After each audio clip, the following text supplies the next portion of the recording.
Buenas tardes, mi nombre es Eduardo Delgado, vivo en la ciudad de Guatemala. Mi número de teléfono es 4242-9309, WhatsApp más 502-4242-9309. Hoy es el día 19 de septiembre de 2018 y son las 5 de la tarde menos 16 minutos. Vamos a hablar acerca de la segunda parte del tema: ¿sana Jesús a todos todavía? Y como les contaba en la primera parte de esta plática, pues esto surgió de una controversia que resultó en el culto de oración de la iglesia de mi hermano, donde yo lo acompañé. Entonces el pastor citó a un teólogo que dice que nuestra sanidad depende de la soberanía de Dios. Yo tengo fe para ser sanado. Posiblemente no sea sanado, no importa que tenga fe. Mi sanidad siempre va a depender de que Dios diga, bueno, ¿te sano o no te sano? En su perfecta sabiduría Él va a decidir, bueno, no es conveniente que te sane porque tengo un propósito para esa enfermedad en tu vida. Te estoy formando, te estoy haciendo humilde, te estoy formando. Necesito que estés enfermo para formarte. Yo no estoy de acuerdo con eso, porque no encuentro ningún pasaje en la Biblia que lo diga, que lo sostenga. No lo encuentro yo. Lo que he encontrado es todo lo contrario. Muchos pasajes que dicen que el Señor está dispuesto a sanarnos a todos, todo el tiempo, de cualquier enfermedad, siempre y cuando, con la única condición de que tengamos fe. El que no tiene fe no puede ser sanado. Entonces, y como lo explicaba yo en la plática anterior también, resulta que tenemos fe para sanar, pero una fe mal dirigida, mal usada. Digamos, cuando una persona se enferma y no sana, incluso se muere, una persona joven que tiene una vida que vivir todavía, porque dejemos claros de que, digamos, nosotros tenemos de nacimiento una fecha de caducidad, digamos, como los productos que venden en el supermercado. Los productos que venden en el supermercado no van a tardar toda la vida, traen una fecha de caducidad. Igual es con nosotros, tenemos una fecha de caducidad. Como un producto de supermercado, así somos nosotros también. Entonces hay que entender de que tenemos una fecha para morir.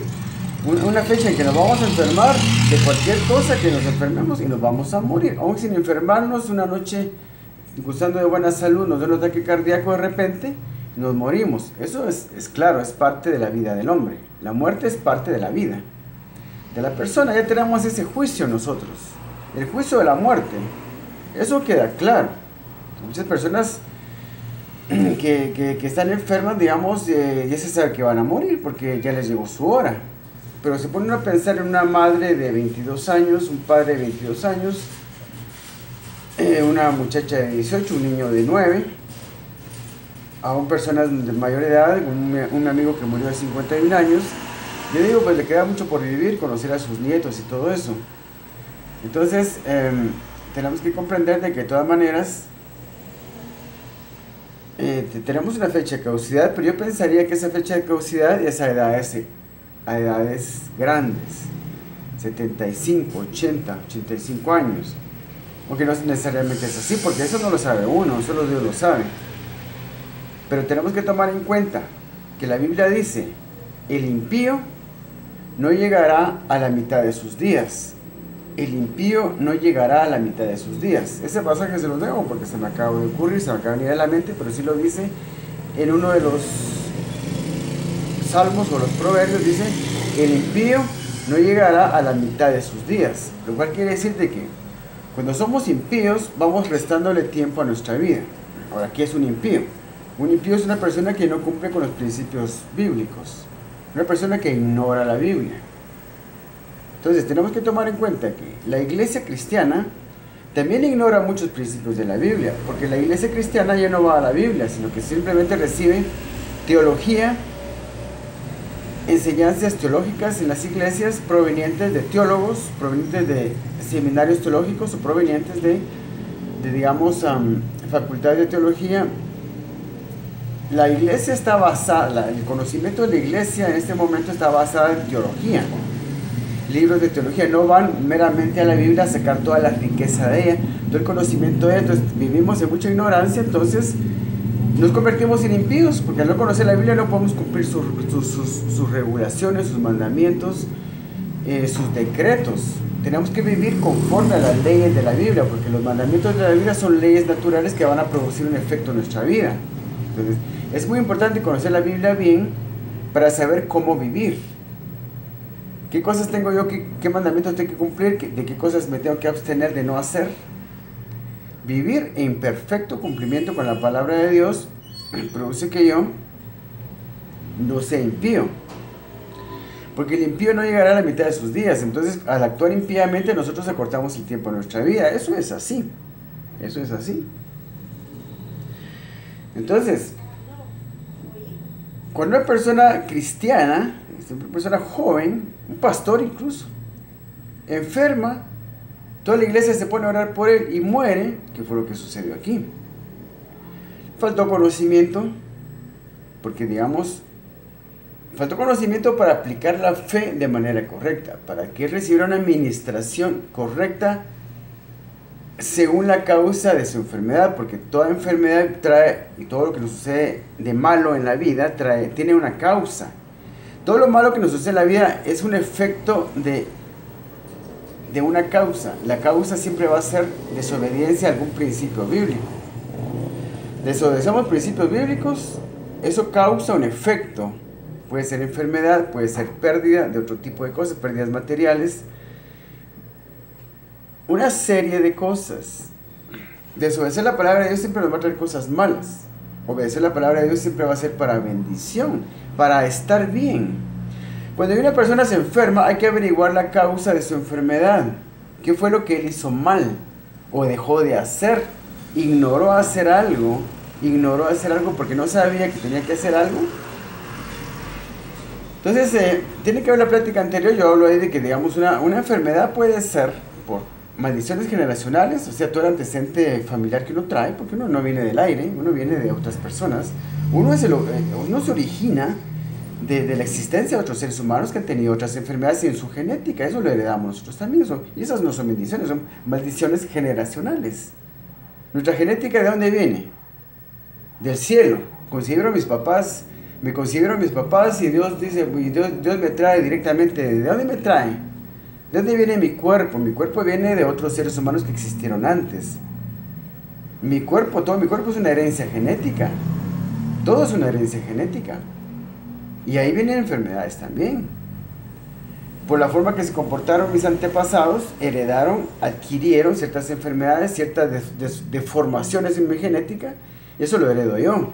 Esas son maldiciones generacionales que se pueden revertir, se pueden modificar, uno con la sangre, la sangre de Cristo, el poder del Espíritu Santo. Ministrando bien, se anulan todas esas cosas y se restaura la genética correcta. Uno se puede enfermar por maldiciones generacionales, toda la herencia genética que uno trae.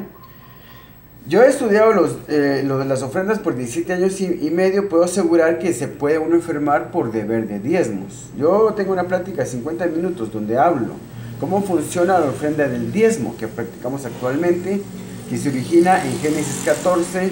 Yo le digo el diezmo que practicaba Abraham, Génesis 14, el que practicamos en las iglesias evangélicas actualmente. Ese diezmo es para protección, y si uno no paga ese diezmo, se atrasa con ese diezmo, le puede provocar enfermedades, o a usted, o a alguno de sus hijos, o pérdidas materiales también. Y si no, esto es nuevo, ese tema es nuevo, con respecto de que el diezmo de protección, yo lo explico en una plática de 50 minutos aquí en YouTube. Búsquelo, busquen mis pláticas, están en YouTube. Prosperidad Bíblica, Eduardo Delgado. Prosperidad Bíblica, Eduardo Delgado. Encuentra todas las pláticas, busque el diezmo. El diezmo, un video de 50 minutos, yo explico cómo realmente el atrasarse, el deber de diezmos puede provocar todo tipo de males, 50 enfermedades. Entonces, tenemos las maldiciones generacionales, deber de diezmo, no perdonar a alguna persona, puede ser motivo de enfermedad también. Se enoja usted con su hermano, durante 20 años no le habla, no lo perdona, lo es que lo ofendió, Eso se vuelve una amargura que va, una cosa que se va pudriendo por dentro y le va provocando enfermedades. Digamos 3 causas de enfermedad. Por pecado puede uno caer enfermo también. Por pecar uno puede caer enfermo también. Y otras causas, digamos, si ya tenemos 4 causas de aquí de enfermedad, podría ser por pecado también. Entonces, otra causa de enfermedad, no se me ocurre ahorita, pero digamos por lo mismo que hay diferentes causas por las que uno se puede enfermar. Tenemos también, bueno, por desobediencia también se puede enfermar uno. Y qué bueno que se me ocurrió porque si no lo hubiera dejado pasar. Por desobediencia se puede enfermar uno, por desobediencia. Dios te manda a hacer algo. Quiero que vayas a tal y tal lugar y vayas a hacer esto y aquello, y lo que vas a predicar. O quiero que estudies en un seminario teológico porque te va a preparar para el ministerio. Porque yo no digo que esté mal estudiar en un seminario teológico, solo que lo que siempre he dicho yo es que la enseñanza que hay en un seminario teológico, la teología, no es palabra inspirada por Dios, hay que tener mucho cuidado con ella porque contiene errores. La teología no puede ser nuestra fuente, sino solo la Biblia es nuestra fuente. La teología puede ser un instrumento útil, pero que no lo pongamos de primer lugar. La Biblia tiene que ser siempre el primer lugar, nuestra primera fuente de consulta, nuestra fuente es la Biblia. Y las otras cosas son instrumentos, utensilios nada más. No pongamos la teología como fuente. Dios lo manda a hacer algo a uno. Dios lo manda a hacer algo a uno, uno desobedece y se puede enfermar por eso. Hasta se puede morir. Miramos también que cuando se manda a tomar la Santa Cena, tampoco tengo ese versículo porque se me acabó de ocurrir, otra causa de enfermedad puede ser tomar la Santa Cena indignamente. Por eso dice ahí, algunos están enfermos y algunos están muertos, dice, cuando se toman la Cena del Señor de manera indigna. No recuerdo, esta es en 1 Corintios, o no me recuerdo dónde está ese pasaje, pero así lo dice. Se puede enfermar uno por tomar la Santa Cena indignamente. Se puede enfermar uno también por, digamos, hacer una promesa a Dios y no cumplirla. Eso es hacer un voto. Uno hace un voto, una promesa, no la cumple, se puede enfermar, hasta se puede morir. Miramos que hay diferentes causas por las cuales nos podemos enfermar. Si una persona está enferma, tenemos que averiguar la causa para poder ministrarlo. Si hay que ungirlo con aceite, si hay que ponerle manos, si hay que pagar los diezmos, ponerse al día con sus ofrendas, no es que todos los diezmos, o porque hay que ver que perdone a la persona, o porque pecó, con ungirlo con aceite, dice que sus pecados serán perdonados y la persona sanará. Si es por posesión demoníaca, entonces hay que averiguar la causa primero para saber cómo ministrarlo. O sea, hay que orar por él, por maldiciones generacionales, hay que orar por él, hay que pagar diezmos, hay que perdone el perdón de pecados. Si cumplió con una promesa, con un voto, entonces hay que ver que lo cumpla, a como pueda. Y pues por cada causa por la que uno puede resultar enfermo, hay una forma de ministrarlo, una forma correcta de ministrarlo. Si solo pedir perdón por algo, pues se pide perdón. Hay diferentes maneras de sanar a una persona, depende de la causa por la cual está enfermo. El Señor Jesucristo, miramos eso en todos los milagros que hizo en los 4 evangelios, miramos que sanó de muchas maneras, y de maneras diferentes. Si a una persona le hace, escupe en el suelo, hace a un ciego, para sanar a un ciego, escupe en el suelo, hace un lodito ahí con su saliva y con la tierra, se lo pone en los ojos y el ciego sana. Y no hizo eso con los demás, con otros solo se les ponía las manos y con otros que los tocaba, solo les decía, bueno, sé sano ya. ¿Por qué tantas formas de sanar? Por alguna razón, porque cada caso es especial, cada caso es diferente, cada persona es diferente, cada enfermo está enfermo por una causa diferente. Entonces, nos ha faltado sabiduría. Entonces, en el pueblo en el cuerpo de Cristo, en la iglesia, la gente se nos está muriendo innecesariamente porque no sabemos ministrarla. A cada enfermo tiene una causa diferente por su enfermedad, hay que hacerle una administración diferente. Como no sabemos, entonces los enfermos se nos están muriendo innecesariamente. Recordemos que el Señor Jesucristo, ya en la plática anterior yo demuestro cómo el Señor sanaba a todos, no discriminaba a nadie, porque el Señor no hace acepción de personas y su promesa es que va a sanar a cualquiera que tenga fe. Entonces Él sanaba a todos, pero si nos damos cuenta, una vez viene una persona con su hijo endemoniado y el Señor Jesús no estaba, y lo tratan de sanar, de liberar para que sea sano los discípulos. Los discípulos que en ese momento no eran apóstoles, no estaban revestidos de una mayor autoridad, simplemente eran discípulos. No eran los grandes apóstoles que conocimos después, solo eran discípulos. Les faltaba preparación todavía. Después llegan a ser apóstoles ya revestidos con una mayor autoridad. O sea que se puede crecer en lo espiritual y llegar a ser apóstol, según nos muestra la Biblia. Porque todos somos discípulos, pero no todos somos apóstoles. Pero ese es otro tema en realidad. Pero el hecho es de que viene un hombre con su hijo para que lo liberen los discípulos. El Señor Jesús no estaba. ¿Y qué pasa? Que ellos no pueden. Viene el Señor y el padre le reclama: mire, y traje a mi hijo. El padre del muchacho endemoniado le dice al Señor: mira, traje a mi hijo para que lo sanaran tus discípulos y no pudieron. Entonces el Señor es impaciente y dice: hombres de poca fe, ¿hasta cuándo he de soportarlos? No lo pudieron sanar. Viene el Señor Jesús y lo sana. Ahora, lo que yo quiero que se den cuenta en este momento es: ¿quién está sanando ahorita? En el tiempo actual, ¿quién está sanando? ¿Quién tiene que sanar ahorita? En el tiempo actual, en este año 2018, ¿quién tiene que sanar? No tenemos al Señor Jesús en persona. La iglesia lo tiene que hacer. Y la iglesia no sabe hacerlo. Es imperfecta. Como aquellos discípulos mal preparados que no pudieron liberar a aquel hombre. Y ese es el meollo del asunto. Ese es el meollo del problema. Que nosotros no sabemos sanar a la gente.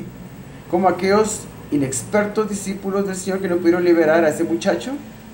Y viene el Señor y lo libera inmediatamente. ¿Se dan cuenta cómo todo enfermo puede ser curado? Pero que nosotros, la iglesia actual, no lo sabe hacer. Por incredulidad, porque el problema en ese momento que los discípulos no pudieron liberar a este muchacho, después se mira ahí en el pasaje que se le dice: este género no sale sino con oración y ayuno. ¿A qué género se refiere? Al género de la incredulidad, al género, la genética, los genes de incredulidad no salen sino con oración y ayuno. Entonces la persona es transformada con oración y ayuno, la genética de la persona. Esa incredulidad se va rompiendo, ese corazón duro se va rompiendo. Entonces, el problema es la incredulidad. Hay que pasar mucho tiempo con el Señor, oración, ayuno, lectura de la Biblia, mucho tiempo en la presencia del Señor para que uno pueda ser transformado, y su corazón sea roto, sea quebrantado, se destruya la incredulidad en nuestros corazones y seamos personas de fe con un nivel muy superior, un nivel de autoridad, de presencia, de la unción del Espíritu Santo, de la presencia del poder del Espíritu Santo en nosotros. Entonces vamos a poder hacer las cosas bien, pero eso es lo que no hay. La iglesia no crece porque está entregada a la idolatría, porque digamos la teología se ha vuelto un ídolo, que no lo deja conocer la Biblia. La teología que nos enseñan en las iglesias tiene muchos errores, porque viene de libros de teología, no viene directamente de la Biblia. Y es engañoso, porque uno dice: pues si todo lo que dicen habla de la Biblia. Por supuesto, porque la teología usa la Biblia como referencia. La teología siempre va a estar mencionando la Biblia, porque la usa como una referencia, pero no como la fuente. Los teólogos que escriben libros de teología, leen otros libros de teología. Para escribir sus libros de teología, leen otros libros de teología. Nunca fueron a la Biblia. Ya no van a la Biblia. Van a otros libros de teología. Entonces la cuestión es de que ya nadie va a la Biblia como fuente. Van a libros de teología. Ese es el problema. Entonces nos falta conocimiento de la palabra. Ya la Biblia ni siquiera la conocemos. Es engañoso. En realidad la teología se parece tanto a la Biblia que creemos que es la Biblia. Como en una fábula que alguna vez leí, de que la mentira y la verdad eran hermanas gemelas. Decía que es muy difícil reconocerlas. La verdad y la mentira son hermanas gemelas, dice. Es muy difícil reconocerlas. Igual es la teología y la Biblia. La teología no está dando un evangelio diferente. Está contando un evangelio diferente, una cosa completamente diferente en realidad. Vamos a empezar con la Biblia. Tenemos 11 pasajes que ver y va a ser interesante porque acuérdense que regresando al tema, estoy tratando de mostrar que realmente la sanidad de una persona no depende de la soberanía de Dios. Mire, yo tengo un propósito para tu enfermedad. Yo te di la enfermedad porque tengo un propósito para ti, no te puedo sanar. La persona tiene fe, está pidiendo su sanidad. Dios mío, sáname. Dios le dice: no te quiero sanar porque tengo un propósito para ti. Te quiero hacer humilde, te quiero hacer mejor cristiano. No, eso no puede ser. Porque la soberanía de Dios está limitada a sus propias promesas. Promesas que Él hizo sin que nadie se las pidiera, y que Él las dijo porque está dispuesto a cumplirlas. La promesa es que el que tenga fe es sanado. Esa es la promesa. Desde la soberanía de Dios está limitada a eso, a su promesa. Él prometió algo, lo tiene que cumplir. El que tenga fe va a ser sanado. Por supuesto, el que aplique la fe de manera correcta. Ese es mi punto. La sanidad suya no depende de la soberanía de Dios, depende de su fe únicamente. Usted tiene fe, va a ser sanado. Pero hay que averiguar la causa de su enfermedad y hacer la administración correcta. Hacer lo que hay que hacer para que usted reciba su sanidad de manera correcta. Y si lo hace, va a ser sanado. Eso es así. Eso es así. No puede ser de una forma diferente. Tenemos 11 versículos. Vamos a Juan 4, 46 al 53. Vamos a ver qué dice. Juan 4, 46 al 53. Vino pues Jesús otra vez a Caná de Galilea, donde había convertido el agua en vino, y había en Capernaum un oficial del rey, cuyo hijo estaba enfermo. Este, cuando oyó que Jesús había llegado de Judea a Galilea, vino a él y le rogó que descendiese y sanase a su hijo, que estaba a punto de morir. Entonces Jesús le dijo: si no viereis señales y prodigios, no creeréis. Dijo eso porque el oficial por fuerza quería que él fuera a la casa de su hijo. En otro milagro se relata de un centurión romano que le dice: Señor, no hay necesidad que vayas a mi casa, di la palabra y mi siervo sanará. Pero este quería por fuerza que Jesús fuera directamente a su casa, donde estaba su hijo enfermo. Por eso dijo el Señor: si no viereis señales y prodigios, no creeréis. El oficial del rey le dijo: Señor, desciende antes que mi hijo muera. Jesús le dijo: ve, tu hijo vive. No se tomó la molestia de ir, no quería ir, no había necesidad. Entonces, Señor, desciende antes de que mi hijo muera. Jesús le dijo: ve, tu hijo vive. Y el hombre creyó la palabra que Jesús le dijo y se fue. Y el hombre creyó la palabra que Jesús le dijo y se fue. Fíjense bien cómo todavía, aun cuando este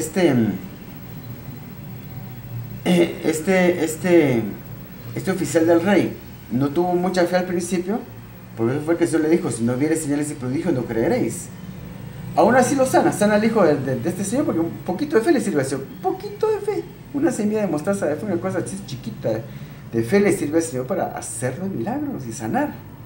Por su gran amor y su gran misericordia, en realidad. Una disposición para sanar que Él tiene, igual que para salvar. Él tiene la misma disposición para sanar que para salvar. Esa es la misma disposición tiene Él, y la misma fe se necesita para ser sano que para ser salvo. Entonces, el oficial del rey le dijo: bueno, ve, tu hijo vive. Y el hombre creyó la palabra que Jesús le dijo y se fue. Bueno, cuando ya él descendía, sus siervos salieron a recibirle y le dieron nuevas diciendo: tu hijo vive.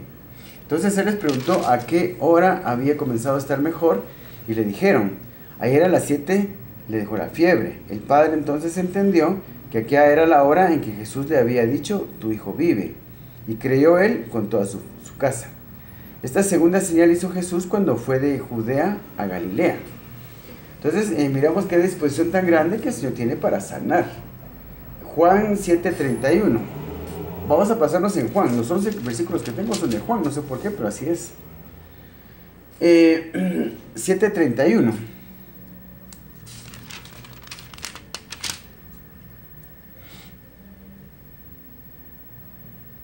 Y muchos de la multitud creyeron en él y decían: el Cristo, cuando venga, hará más señales que las que éste hace. Porque dice aquí: entonces procuraban prenderle, pero ninguno le echó mano, porque aún no había llegado su hora. Y muchos de la multitud creyeron en él y decían: el Cristo, cuando venga, hará más señales que las que éste hace. Hacía tantas señales, que no podían creer que Cristo, cuando viniera, porque no sabían que él era Cristo en realidad. Y no puede ser que haya otra persona, haya otro Cristo que haga más señales de las que éste hace. Entonces, ¿qué quiere decir esto? ¿Por qué les cité este pasaje? Para que miren cómo él no se limitaba en el uso de su poder para hacer señales. Y muchos de la multitud creyeron en él y decían: el Cristo. Muchos de la multitud creyeron en él. ¿Por qué creyeron en él? Porque miraban las señales. el ver sus obras milagrosas estimulaba su fe. Pero el Señor, como dije en la plática anterior, Él no da demostraciones de poder donde no hay fe. Porque a los fariseos les dijo, los fariseos le dijeron, ¿tú eres el Hijo de Dios? Bueno, danos una señal, muéstranos una señal, vamos a ver. El Señor le dijo que a esta generación señal no les será dada. A esta generación señal no les será dada. Eso quiere decir, a esta generación, a esta genética, a estas personas que tienen esta clase de genes, que tienen incredulidad en su corazón, no les es dada señal. La gente que tiene incredulidad en su corazón no les es dada señal. Yo puedo llevarme a un ateo ahí a una campaña de sanidades, que lo más seguro es que o no pase nada por él estar ahí, porque cuando no les da señal a una persona que no tiene fe, o que él mira los milagros y simplemente no cree, porque si el Jesucristo le dijo a esta clase de personas no les es dada señal, a gente incrédula. ¿Por qué? Porque todo el mundo no van a creer. Yo llevo un ateo a una campaña de sanidades, mira los milagros y todo el mundo sigue sin creer, porque su genética, su corazón no lo deja creer, tiene un gran obstáculo, él no puede creer, simplemente no cree. Entonces, si no va a creer, ¿por qué el Señor le va a dar señales a personas que no pueden creer? Por eso fue que le dijo a los fariseos, a esta generación no les es dada señal, pero sí, a los que tienen fe el Señor se muestra. Aquellos que el Señor mira, que no son creyentes, pero dicen, yo sé que si mira un milagro va a creer. Y así es, así resultaba, porque Él sabe lo que hace. Él sabía lo que hacía cuando estuvo aquí en la tierra y lo sigue sabiendo todavía. Y muchos de la multitud creyeron en Él y decían, el Cristo, cuando venga, hará más señales que las que éste hace. Entonces, vamos a, porque yo digo esto porque hay una corriente teológica que dice que es malo hacer milagros. Hay una corriente teológica que dice que es malo hacer señales, porque si la gente ya no tiene fe, sino que por fe se tiene que ver milagros. Pero no, hay gente que necesita ver milagros porque para ellos es muy difícil creer. Hay gente que no necesita ver milagros. Yo creí sin ver milagros, pero lo hice muy pequeño. Yo estaba muy pequeño cuando recibí al Señor en mi corazón. Mucha gente no necesita ni ver milagros para creer, pero otros sí. Tomás, uno de los discípulos del Señor, que llegó a ser apóstol después, Tomás llegó a ser un gran apóstol, como todos, ya estaban revestidos de una gran autoridad. Tomás no podía creer, sin ver, sin tocar. Sin ver, sin tocar, Tomás no podía creer. Entonces le dicen, cuando el Señor se apareció por primera vez a los discípulos, le contaron a Tomás porque él no estaba. Le dicen, mira, el Señor vino, se los presentó el Señor resucitado. Entonces Tomás le dijo, ay, no lo creo yo. Y se lo están diciendo todos sus amigos. Y les tenía confianza porque no los creía. Era muy escéptico. Se lo están diciendo los otros 10 que caminaron con él tanto tiempo con el Señor. Mira, te aseguramos. Se lo dijo Juan, se lo dijo Pedro, Jacobo, todos. Te aseguramos que el Señor vino aquí. Lo tuvimos aquí enfrente. Hablamos con él. No creeré si no metiere mi dedo en los agujeros de sus manos. No creeré si no toco su costado, no meto mi mano en el agujero de su costado. Qué cosa más terrible. Qué cosa más terrible. Tener un corazón tan endurecido. ¿Cómo es posible? ¿Cómo es posible? Juan, Pedro, todos le están diciendo, aquí estuvo el Señor, aquí lo vimos, hablamos con él. Créenos, por favor. ¿Cómo te vamos a mentir? No podía creer. Tenía que ver, tenía que tocar para poder creer. Un discípulo que caminó con el Señor. ¿Cuánto más nosotros? Nos cuesta creer. La segunda vez que Jesús se aparece, ya está Tomás ahí. La segunda vez que Jesús se le aparece a todos los discípulos, ya está Tomás ahí. Le dice, Tomás, ven para acá. A ver, aquí está mi mano, mete tu dedo. Mete tu dedo en los agujeros de mis manos.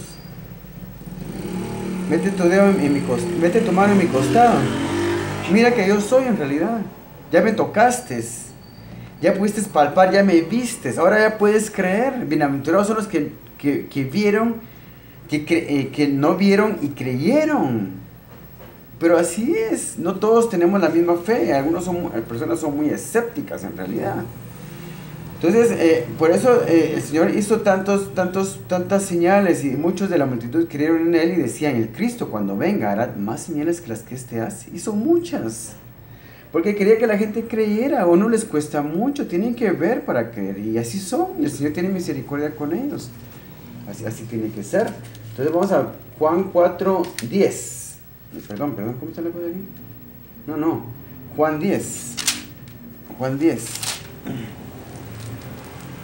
10, 24 al 25. Vamos a ver rápido porque tengo muchos pasajes y ya nos está pasando el tiempo. 10, 24 y 25.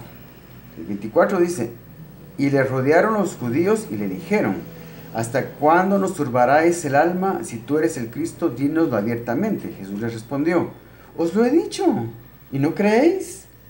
Las obras que yo hago en nombre de mi Padre, ellas dan testimonio de mí. Fíjense pues.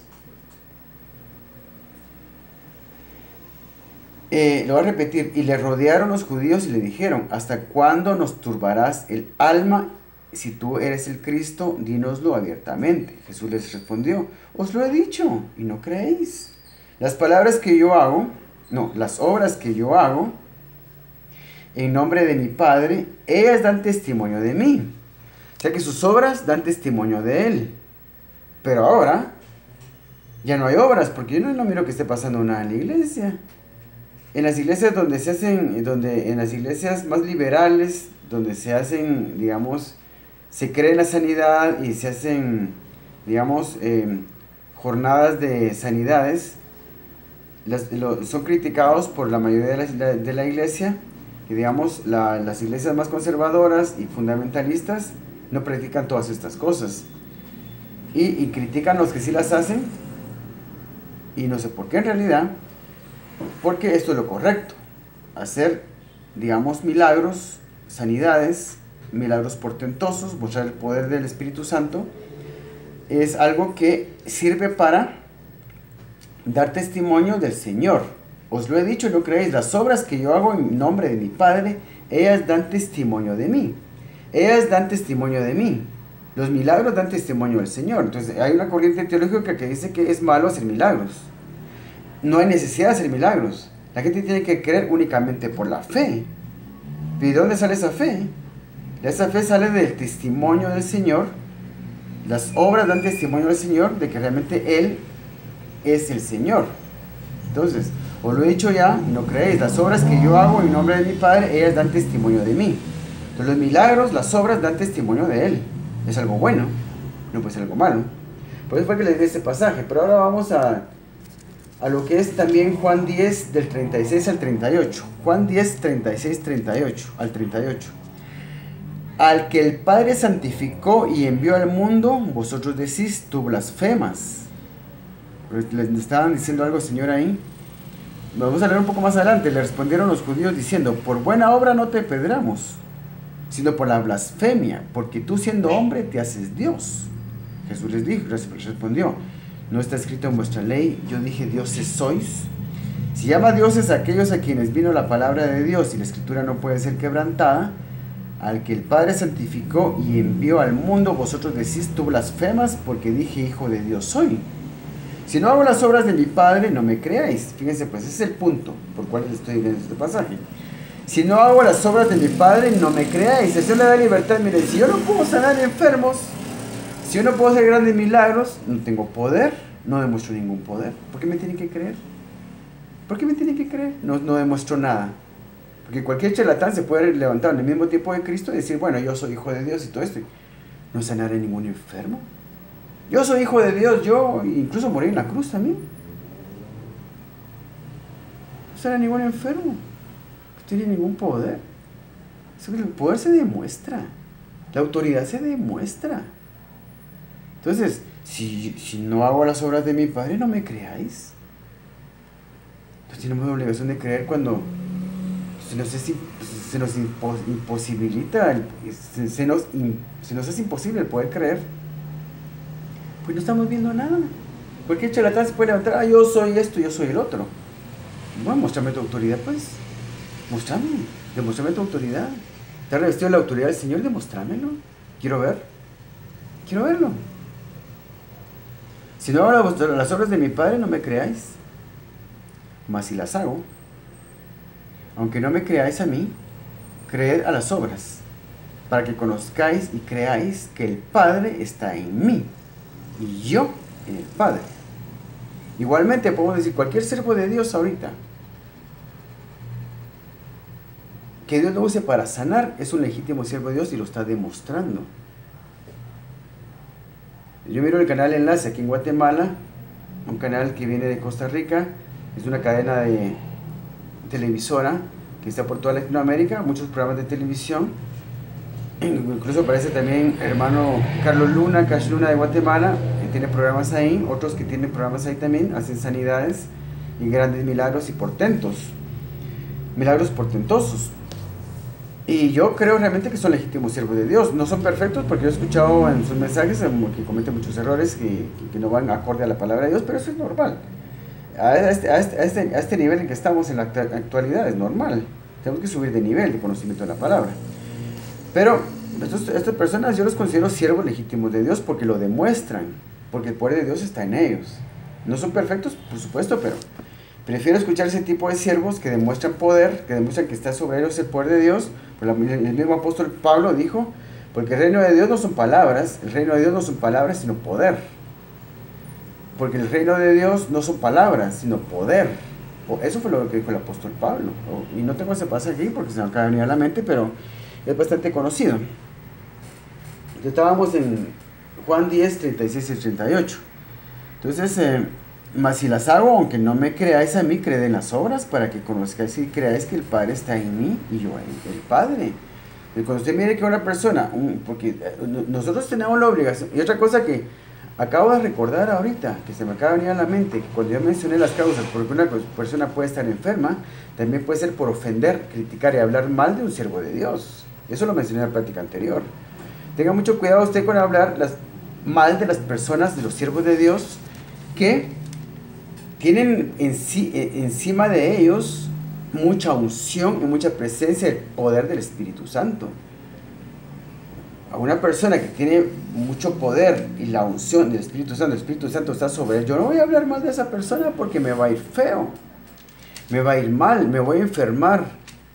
Y esa es otra causa de enfermedad también, hablar mal de los siervos de Dios, criticar a los siervos de Dios, como María y Aarón criticaron a Moisés en el desierto porque se casó con una mujer cusita que dicen por ahí que era una mujer de raza negra, lo criticaron, Dios se enoja con Aarón y María, pero María era la que estaba más ensañada y la hiere de lepra.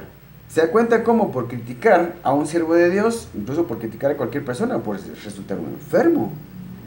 Tenemos que cuidar nuestro hablar, pero no se critica a los siervos de Dios. A los siervos de Dios se les honra.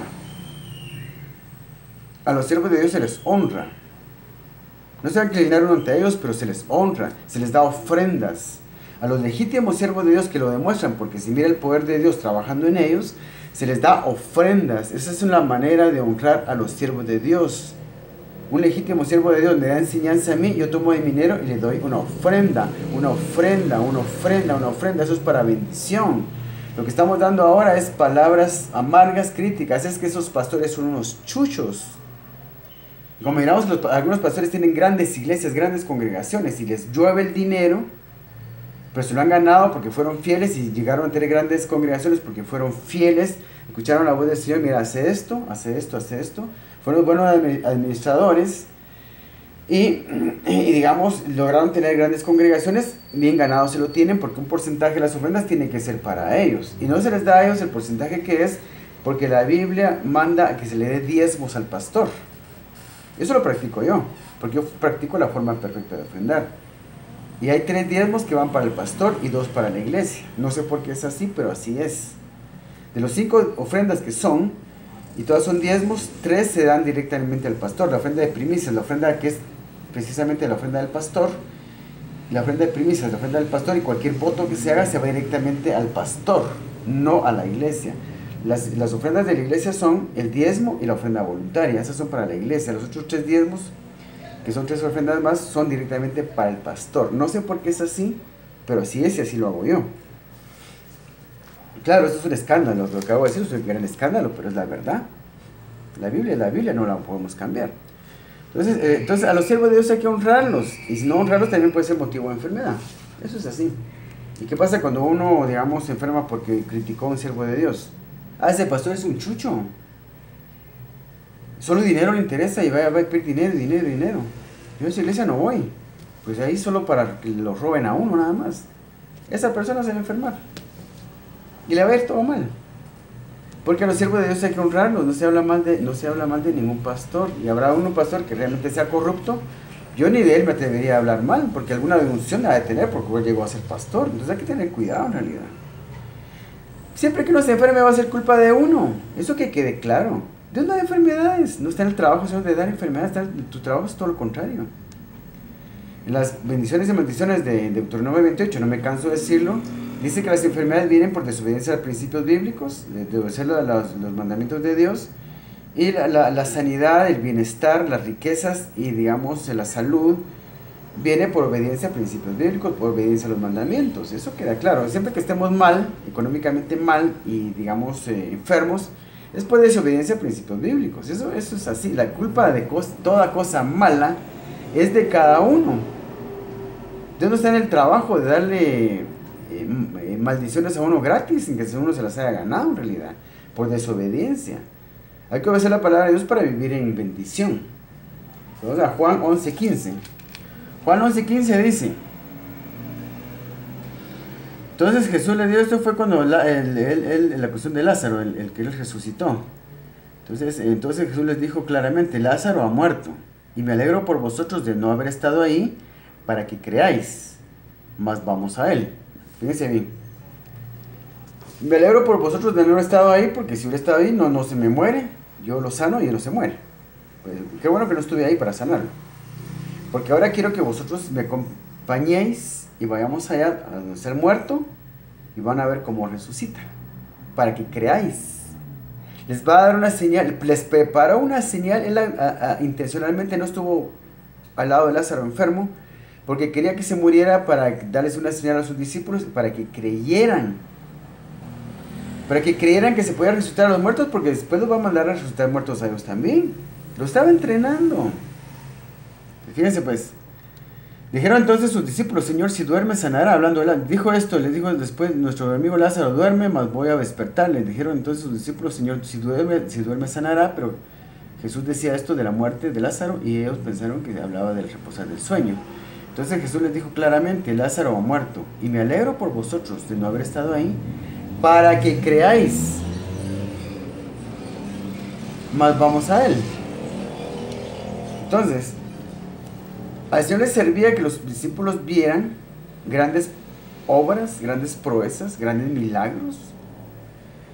Eso los iba suavizando esa su incredulidad que tenían. Una cosa que tenían bien arraigada ahí. Es como que hubiera buscado a la gente más dura de corazón. Porque para demostrarnos a nosotros que si logró hacer discípulos y grandes apóstoles de esos hombres tan endurecidos, lo puede hacer con nosotros también. Como que hubiera escogido los 12 peores en realidad. Los 12 más duros.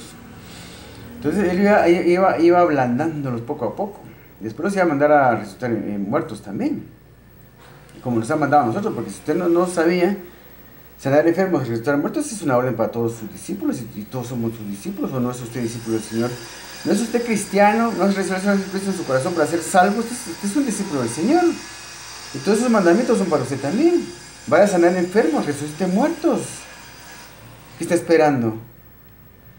Entonces, ¿se dan cuenta? Me alegro por vosotros de no haber estado ahí, para que creáis. Vamos a él. Ahora vamos a lo que es Juan. Estamos en Juan, todos en Juan 14. Juan 14, 11 al 15.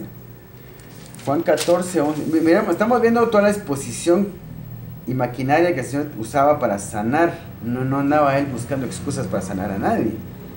Eso es igual ahora. Nuestra sanidad depende de nuestra fe, no de la soberanía de Dios. La soberanía de Dios está limitada, está sometida a sus propias promesas, porque si son promesas las tiene que cumplir. La soberanía, no puede suceder que la soberanía de Dios, Él sea capaz de decir: bueno, yo prometí que cualquiera que tuviera fe iba a ser sanado, pero en este caso es particular, no lo quiero sanar porque tal y tal cosa, tengo un propósito para él. Y no prometió que teniendo fe íbamos a ser sanados, pues no puede transgredir eso porque es una promesa. Estaría siendo mentiroso, estaría siendo injusto. Eso es imposible que suceda en realidad. La soberanía de Dios para nuestra sanidad está sometida a sus promesas, como su soberanía está sometida a toda la palabra de Dios, a toda su palabra. Él sometió su soberanía a su palabra. Él se va a acoplar a lo que dijo, a sus promesas. Él se va a acoplar, se va a ajustar a sus promesas. Su soberanía se va a ajustar a sus promesas porque no puede transgredir su palabra. No puede incumplir sus promesas porque sería un mentiroso y un injusto. Eso no puede pasar. Entonces, Juan 14, 11 al 15. Creedme que yo soy en el Padre y el Padre en mí. De otra manera, creedme por las mismas obras. Él usaba las obras para que la gente pudiera creer. No hacía milagros con gente incrédula. Ni demostraciones de poder, ni milagros en personas incrédulas. Él tenía la limitación, siempre la ha tenido, siempre la va a tener, de que la gente que no tenga fe no recibe milagros, ni mira milagros tampoco. Y si mira milagros, todo el mundo nos va a creer. Creedme que yo soy en el Padre, y el Padre en mí. De otra manera, creedme por las mismas obras. Entonces, los actuales siervos de Dios tienen que usar el poder de Dios para hacer obras y milagros y sanidades, o cualquier tipo de milagro, porque pueden haber milagros financieros también, para demostrarle a la gente el poder de Dios, y que el nombre de Jesucristo está respaldado por el poder de Dios, y que ellos mismos, los mismos siervos de Dios, están respaldados por el poder de Dios, porque somos representantes del Señor, somos el cuerpo de Cristo. Cristo está en nosotros para hacer grandes obras. Entonces, creedme que yo soy en el Padre y el Padre en mí. De otra manera, creedme por las mismas obras. De cierto os digo, el que en mí cree, las obras que yo hago, él las hará también. Y aún mayores hará, porque yo voy al Padre. Y aún mayores hará. Nosotros tenemos que estar haciendo mayores obras que el Señor. Porque se fue al Padre, no le dio tiempo a hacer otras cosas que hubiera podido hacer. La continuación de sus obras la tenemos que hacer nosotros. Entonces miren pues, creedme que yo soy en el Padre y el Padre en mí. De otra manera, creedme por las mismas obras. De cierto os digo, el que en mí cree, las obras que yo hago, él las hará también, y aún mayores hará, porque yo voy al Padre. Entonces, nuestro mayor objetivo en la vida de todo cristiano tiene que ser llegar a ser como el Señor Jesucristo. Hacer las mismas, siendo como el Señor Jesucristo, siendo exactamente como Él, podremos hacer las mismas cosas que Él hacía y cosas aún mayores todavía. Nuestra meta final es ser como Él. Y siendo como Él, podremos hacer las cosas que Él hacía y cosas aún mayores todavía. Entonces, vamos a ver lo que es ahora. Nos quedan 5 versículos todavía. Juan 10, 20 al 21. No sé si había leído eso. Juan 10, 20 al 21. Juan 10, 20 al 21. Dice así. Muchos de ellos decían, demonio tiene y está fuera de sí. Eso lo decían los incrédulos, que todo lo que le hablaba no lo podían entender. Decía, muchos de ellos decían, demonio tiene y está fuera de sí, ¿por qué le oís? Decían otros, estas palabras no son de endemoniado. ¿Puede acaso el demonio abrir los ojos de los ciegos?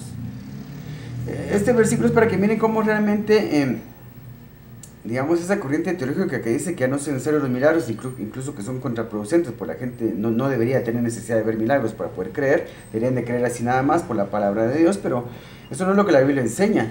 Los milagros son útiles. Las demostraciones de poder del Espíritu Santo son útiles para que la gente pueda creer. Mucha gente no va a poder creer como nosotros. Yo puedo creer, digamos, sin ver nada. Yo nunca he visto al Señor. Yo nunca lo he visto, nunca he escuchado su voz así físicamente. Pero yo creo en Él. E incluso si lo conozco, porque no necesito verlo para poder hablar con Él y conversar con Él, escucharlo y todo, escucharlo con mis oídos espirituales. Y yo casi nunca he visto ninguna señal en realidad.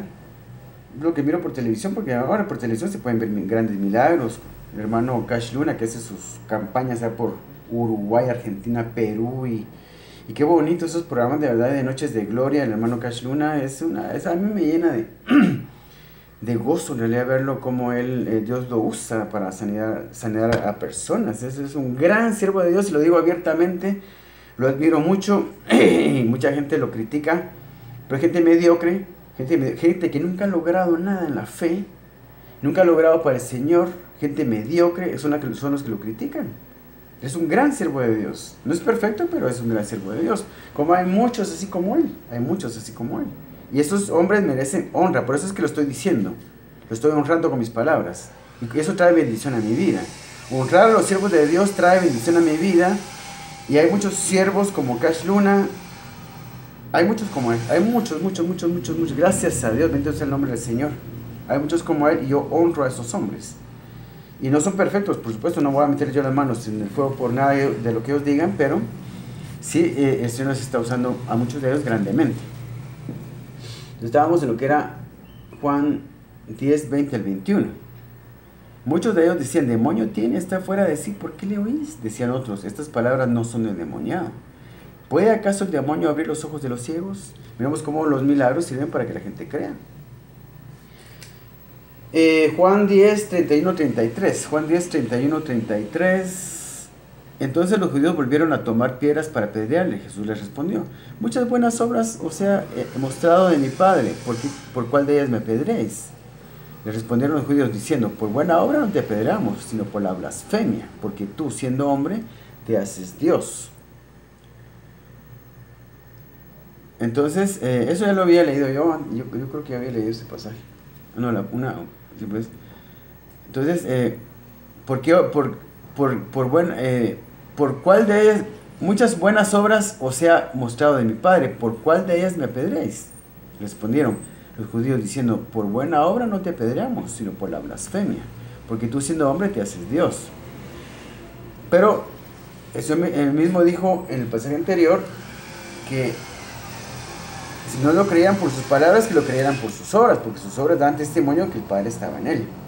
Entonces, miramos cómo los judíos, miramos aquí en este pasaje cómo los judíos no podían creer a pesar de que él les mostraba obras, porque ellos eran incrédulos, una incredulidad arraigada que tenían que no les dejaba ver la verdad en realidad. Entonces vamos a Juan 10, 41, 42. Y muchos venían a él y decían, Juan a la verdad ninguna señal hizo. Pero todo lo que Juan dijo de este era verdad, y muchos creyeron en él ahí. ¿Cómo supieron que mucho de lo que Juan había hecho el Señor era verdad? Por las obras, por los milagros. Porque él demostró su gran disponibilidad de sanar a todos los enfermos. Entonces, y muchos venían a él y decían, Juan, a la verdad ninguna señal hizo. Pero todo lo que Juan dijo de este era verdad, y muchos creyeron en él allí. Por los milagros, por las obras. Entonces, el Señor demuestra su gran disponibilidad de sanar, demostró su gran disponibilidad de sanar mientras estuvo en esta tierra, y su actitud sigue siendo igual. ¿Por qué habría de cambiar? Lo único es que ahora sana por medio de la iglesia es imperfecta, la iglesia tiene que crecer en autoridad, en conocimiento de la palabra, para saber las causas de las enfermedades de las personas y los métodos para sanarlo. Y ahí es donde estamos fallando y la gente se nos está muriendo. Familiares que amamos, nuestros pastores, nuestros hijos de pastor, gente amada de la iglesia, se nos están muriendo porque no sabemos ministrarlos, no sabemos averiguar, inquirir de parte del Espíritu Santo las causas de una enfermedad, no les ministramos correctamente y se nos mueren. Ahora la sanidad está en manos de la iglesia, el cuerpo de Cristo, cuerpo defectuoso. Y ese es el problema. Tenemos que crecer en conocimiento de la palabra del Señor. Ese es el meollo del asunto. 2 versículos más, Juan 12, 46. 12:46, ya vamos terminando. 12:46. Yo la luz he venido al mundo para que todo aquel que cree en mí no permanezca en tinieblas. Yo la luz he venido al mundo para que todo aquel que cree en mí no permanezca en tinieblas. El Señor no quiere que permanezcamos en tinieblas. Entonces yo lo que digo es, una persona enferma, ¿está en luz o está en tinieblas? Es que estar enfermo es horrible, porque el Señor querría esa experiencia para nosotros. No la quiere. Nos enfermamos por nuestra desobediencia a principios bíblicos, somos desobedientes, somos incrédulos. Entonces, la enfermedad es una oscuridad.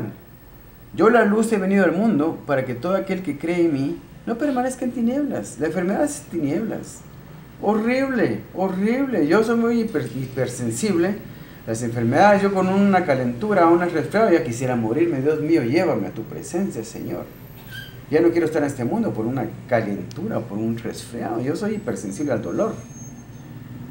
Entonces, no son algo bueno las enfermedades. Si Dios nos quiere preparar, nos quiere hacer humildes, nos quiere formar, para eso es su palabra, ¿no? Las enfermedades no son para formarnos, para hacernos humildes, la palabra es. Si con una enfermedad yo voy a ser humilde, soy un mejor cristiano, no necesito la Biblia. No tengo que leer la Biblia, ni orar, ni nada. Si me da una enfermedad, quiero ser un mejor cristiano, si me da una enfermedad, no tengo que leer la Biblia, ni obedecer la Biblia, ni orar, ni nada. No. No. Para formarnos en la Biblia, es el conocimiento de la palabra, no las enfermedades. Las enfermedades son para ser curadas. Solo para eso son las enfermedades, para que el Señor muestre su poder en nosotros. Tenemos que ser sanados, podemos ser sanados. Entonces estábamos en ¿qué? 12:46, Juan 12:46. Juan 12:46. Eso se lo acabo de leer. Entonces el último, entonces la enfermedad son oscuridad. Y Dios no quiere que estemos en oscuridad. Dios quiere que seamos sanados y vivamos en luz. Luz, conocimiento de su palabra. En el conocimiento de su palabra somos sanados y no tenemos que vivir en las tinieblas de la enfermedad. La enfermedad es tinieblas. Dios quiere que vivamos en luz, para eso Él vino. Conoceréis la verdad y la verdad os hará libres. Último versículo. Juan 15, 7 al 8. Juan 15, 7 al 8 es el último versículo que vamos a ver. Juan 15, 7 al 8. Si permanecéis en mí y mis palabras permanecen en vosotros, pedid todo lo que queréis y os será hecho. Eso incluye ser sanado. Si permanecéis en mí, mis palabras permanecen en vosotros, pedid todo lo que queréis y os será hecho. En esto es glorificado mi Padre, en que llevéis mucho fruto y seáis así mis discípulos. En esto es glorificado mi Padre, en que llevéis mucho fruto. ¿Qué clase de fruto Él quiere que llevemos? Frutos de fe, o sea, resultados de fe. Que recibamos lo que estamos pidiendo. Recibir lo que pedimos es fruto. Cuando pedimos algo y recibimos es fruto porque hicimos un buen uso de la fe. Sembramos fe y cosechamos lo que pedimos, eso es un fruto. Lo que pedimos es un fruto de nuestra fe. Eso quiere que llevemos mucho fruto. Estamos pidiendo y recibiendo, pidiendo y recibiendo, pidiendo y recibiendo, pidiendo y recibiendo, pidiendo y recibiendo, pidiendo y recibiendo, pidiendo y recibiendo, teniendo fe, recibiendo, teniendo fe y recibiendo, fe y recibiendo, fe y recibiendo, fe y recibiendo, fe. Un ejercicio. La fe hay que ejercitarla, fe y recibir, fe, pedir y recibir, fe en el Señor, pedir y recibir, fe en el Señor, pedir y recibir, fe en el Señor, pedir y recibir. De esa forma vamos creciendo, estamos ejercitando nuestra fe. Estamos ejercitándonos, estamos creciendo, estamos fortaleciéndonos. Entonces, si permanecéis en mí, mis palabras permanecen en vosotros, pedid todo lo que queréis y os será hecho. Y en esto es glorificado mi Padre, en que llevéis mucho fruto y seáis mis discípulos. Somos discípulos cuando estamos ejerciendo la fe. El propósito es que Dios se glorifique en nosotros. ¿Qué es glorificarse? Que se muestre en nosotros, que se mire en nosotros su poder. Ese es el objetivo. Por eso el Señor sana a todos los enfermos, para que se mire el poder, se glorifique Él en los enfermos, se muestre su poder sanador en los enfermos. Él está dispuesto a sanar a todos todo el tiempo, de cualquier enfermedad. Hay que tener fe verdadera y tener el discernimiento para saber la causa de la enfermedad de una persona y darle la administración correcta. Punto.